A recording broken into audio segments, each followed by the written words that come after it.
Bets. So I'm going to focus on kind of the main books.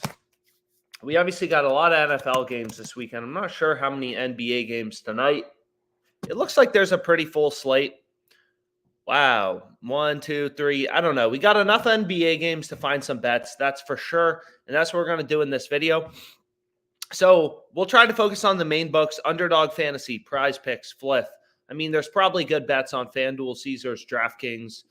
There's tons of sports books out there. But the U.S., I mean, everywhere, it's super weird because this industry is so regulated. So all these, every state has different sports books. Some sports books are only in like 2 states, 3 states. So we'll try to focus on the main ones. But anyways, let's go to Fliff. Let's go to PrizePicks. Let's go to Underdog. Maybe we could do some parlay play as well, and we can take a look at kind of everything. So where do we want to start out? We can start out on PrizePicks. They have some promos. They had like a protected play, Flex Friday, so your first bet is risk-free. And then they also had a payout boost. So, you go 6 for 6 in a 6 flex, and you're getting a 30x payout boost. And I got my little spreadsheets that kind of like break down the math behind PrizePicks. So we can kind of go through that. But regardless, let's find some bets. So the first play, we got some college football showing up. I think most states you can bet on college football, and you can see this line's already moving. So some of the best bets, they're going to move quickly. But if you just look at, passing yards for Mikey Keene, you're going to see PrizePicks has his line, take a look. PrizePicks has his line at, they had his line at 253.5. They dropped it to around 245.5. So, kind of the value went away. But again, as sports bettors, we're looking for value in the market. That's kind of the point of every tool on OddsJam. There's, really no bullshit. It's just trying to help point out value. Where are there good lines on PrizePicks based in data, right? Not based in bullshit, your gut, stuff like that. So one play, it's still up. So fuck it. Might as well bet it. That I really like. And we can see if this Gibbs play is still available. Honestly, I'm surprised PrizePicks still has this lineup. Is Diggs no touchdown? This play is really good. So even if you already bet it once, I would definitely personally recommend betting it again. So the way that PrizePicks works, right, is they have fixed payouts, so, you take his over, his under, whatever. Granted, it's different for these goblins. They kind of are new, but ignore the goblins and the demons for now, right? The way that PrizePicks works is you take a guy's over or you take his under, you're getting the same payout. So fixed payouts. And what we want to do, kind of like the basis of making money, actually making money on PrizePicks, is comparing their lines to books, right? PrizePicks, they'll give us the same payout if we take Diggs to score or not score. But if you look at, all of these sports books, he is a huge favorite to not score. So you have Pinnacle, one of the sharpest books out there. You have Fliff, minus 205 odds, minus 200, 2-1 favorite, 2/3 to win, 66.67%. So Diggs is a huge favorite to not score a touchdown, right? So this is actually an incredible play. So we got one, but that college football one moved on us pretty quickly. So sometimes it's just like these lines, move somewhat quickly, which makes it a little frustrating. But what do we want to go to next? So next we have Jamal Williams under in rushing yards. So here you can see FanDuel has his rushing yards line. It looks like at 21.5. So we can start to build a little 5 flex. And again, it does kind of matter how many picks you go with. So where is Williams? Or did they remove this? So we can go here. And again, just like the price of stock is always changing, economic conditions, stuff like that, like the market's always moving. If some wide receiver for Buffalo gets injured and Diggs is expected to have more targets, his line may move, right? But currently, given where everything is baked into the market, the odds that sportsbooks are putting out, and Diggs is heavily favored to not score, at least right now, right? And maybe some players get injured and things change or the weather changes and, whatever. So all that stuff is priced into the odds that sportsbooks are putting out. So next we can go to, well, let's finish our slip. So we have 2 picks, or we just have 1 pick, and ideally we can get to 6. It doesn't look like there's a ton of value on the board right now, but hey, we'll still find a play. So one play I went with earlier is Lucas, so the Rams kicker, over 1.5 field goals made. So again, like you look at sports books, they all have him heavily favored to go over. Then we got a Texas Tech play. Xavier White under 4.5 receptions. And what else do we want to go with? So we can see here, so, it's not like there's – this play on Diggs is very, very good. So you may be like, okay, well, why don't we just send it as a 3-pick power? And again, it's just like this play on Diggs is really good. We want to bet it. But we still want to find, even if the other picks aren't as good, like not minus 200 odds. So if you look at this play on the Rams kicker, his over 1.5 field goals play is pretty good, 54.24% win rate. Minus 140, minus 150 on the books. He's favored to go over. Like, we have some value, but it's not like this play on Diggs where the books are like, no, like he's minus 200. He's a big favorite to not score. But again, the reason we don't want to play it as a 3-pick power is, their 3-pick powers on PrizePicks are just really bad, like really bad payouts. Whereas when you look at Underdog Fantasy, PrizePicks is giving you a 5x payout for 3-pick powers. You're betting 100 to win 500, which maybe seems good, but it's not. It's actually horrible. Is if you look at Underdog Fantasy, they give you a 6x payout for these 3-pick powers. So like, even if the other plays are a little marginal, we still want to find, other picks that we can ideally go with. So let's kind of reload this. Sometimes we get lucky and maybe a new play will show up. So I assume they already removed Gibbs. They had Gibbs up earlier. They had Montgomery up earlier.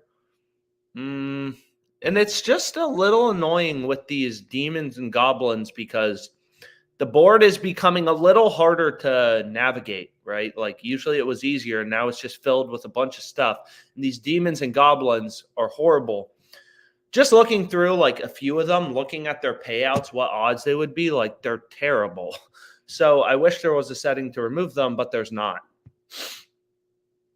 So one play I did really like earlier is Cooper Kupp, no touchdown. So not to have a rushing plus receiving touchdown. And this actually pairs nicely with this play on the Rams kicker, who are taking over 1.5 field goals, right? These plays are positively correlated. I don't want this open. Right? If the Rams are kicking field goals, if he goes over, then Cooper Kupp's less likely to score a touchdown. So that play actually pairs pretty well, quite well, right? Like if Cooper Kupp doesn't score a touchdown, if the Rams aren't getting into the end zone, they're more likely to be kicking field goals. So those plays are positively correlated. So it's like, okay, like, we probably get a little bump there as well. And then we can take a college basketball play, call it a day. We got Graham Ike under 14.5 points. So let's go here and let's go to Graham Ike under 14.5 points. All right. And now we got a 5 flex. And again, like I already used my payout boost. I already used my Flex Friday.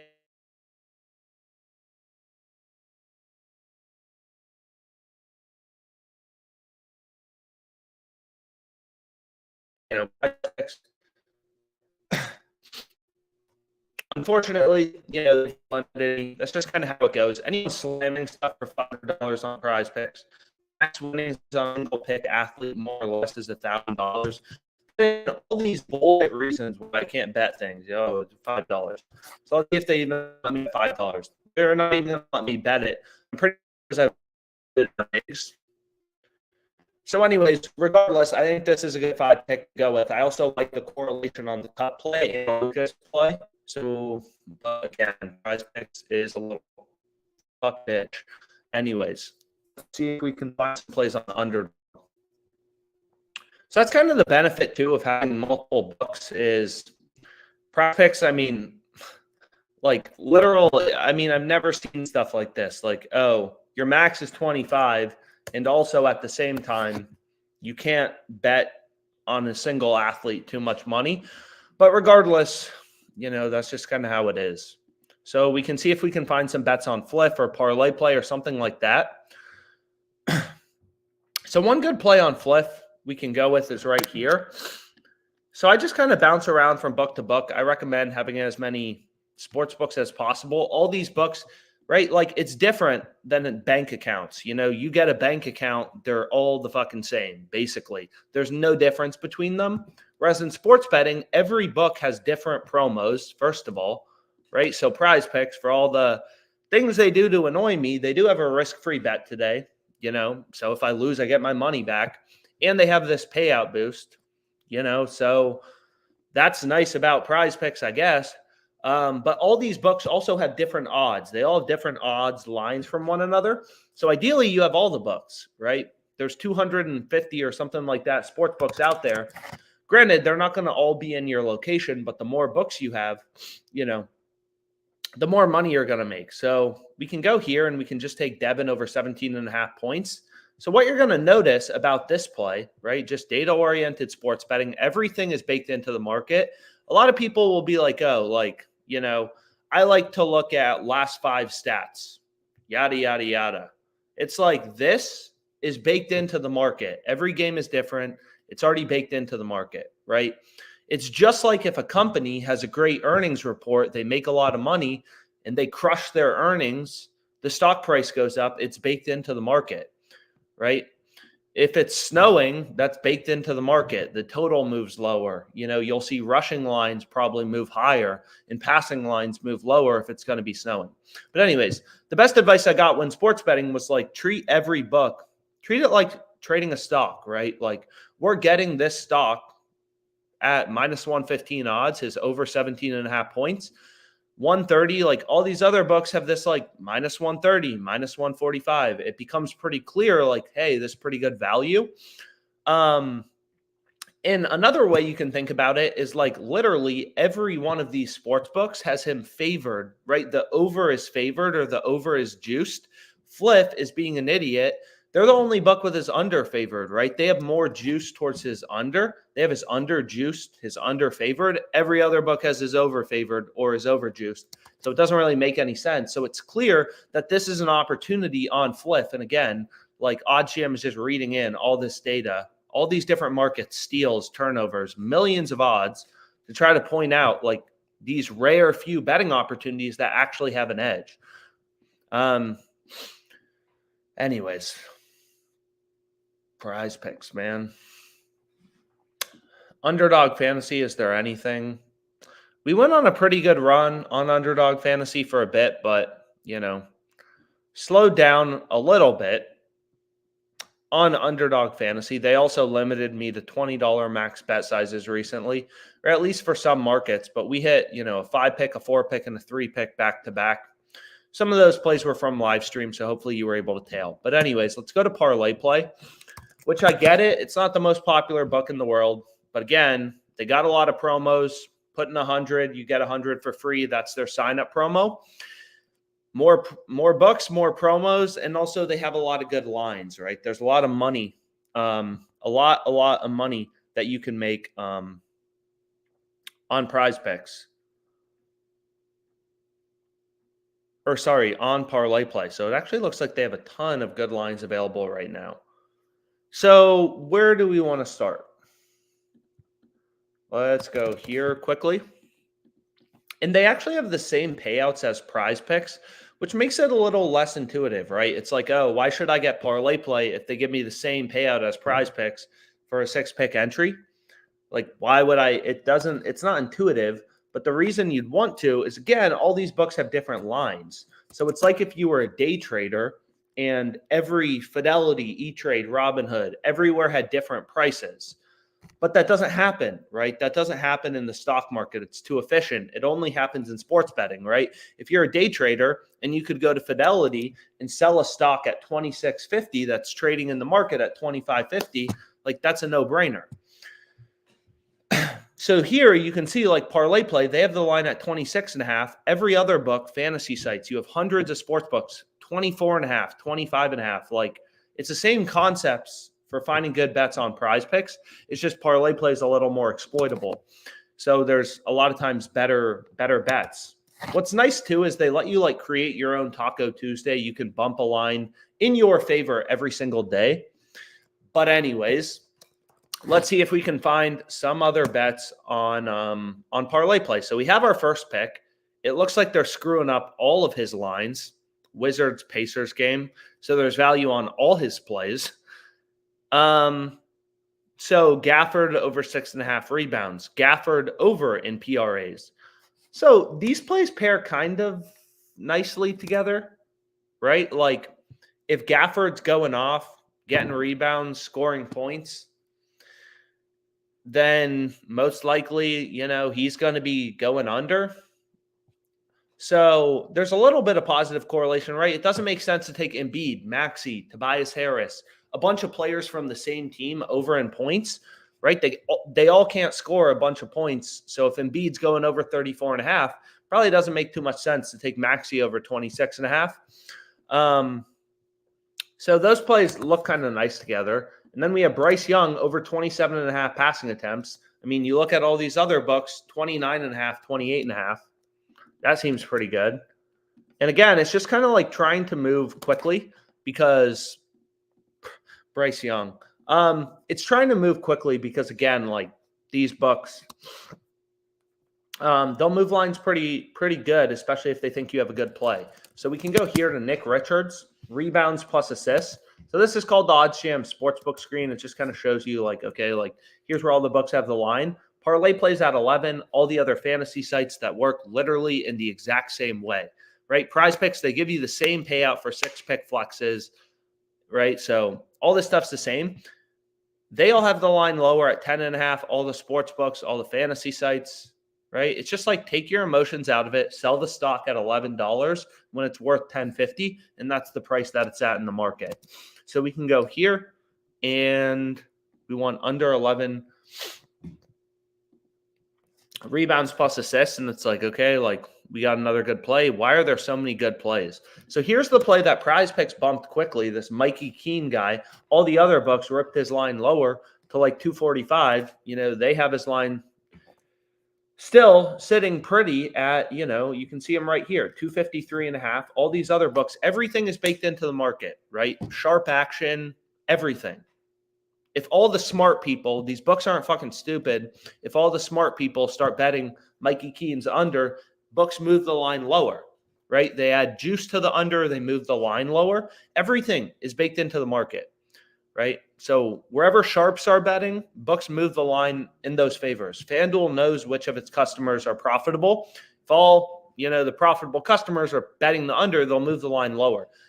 And you can see here, it's like all these books have this player's line significantly lower. So it's like, okay, this can be, a play we go with. It seems like a pretty dang good play to go with.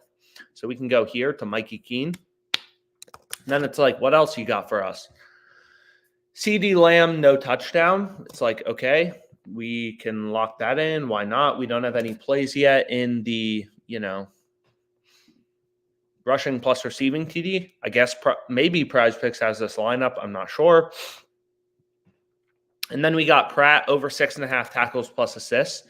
So actually 7-pick entries are slightly better, on parlay play, 7-pick uninsured entries, but it's kind of up to you. Like you can play 7-pick entries or you can just play, 6-pick uninsured entries, right? Just like this. This is the same payout as PrizePicks. 25x, 2x, 0.4x. So we can lock this in, and you can see they already moved this line on Denny.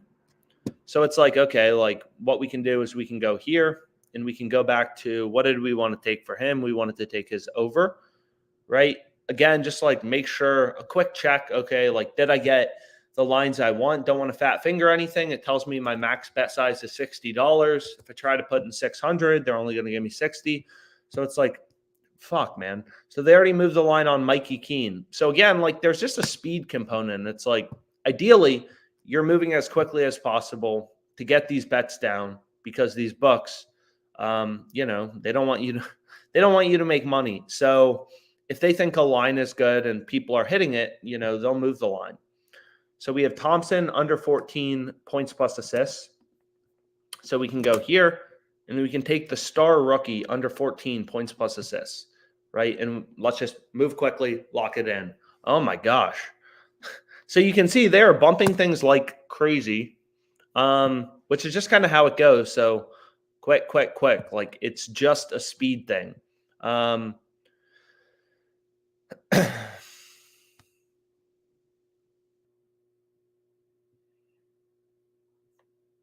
So what do we want to go with? Sure. We can fade another star rookie under 33.5 points plus rebounds.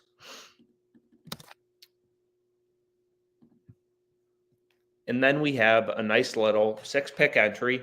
All these player props have, win rates high enough to be profitable for a 6-pick parlay play entry. So you can go here and you can just go to like, okay, 6-man insured. Again, 7-pick entries are slightly better just in terms of like the implied odds, but it's pretty marginal. So a 7-pick uninsured entry, a 7-leg parlay versus a 6-pick entry with insurance, whatever. You may have a preference of which one you want to place. Doesn't really matter. The 7-pick uninsured entries have like a, pretty high payout. So anything else available, we can take a look. Not really. A lot of the same stuff. So anyways, we'll call it a day for now. If there's good bets later, I'll be back on live stream. And again, thanks so much for tuning in.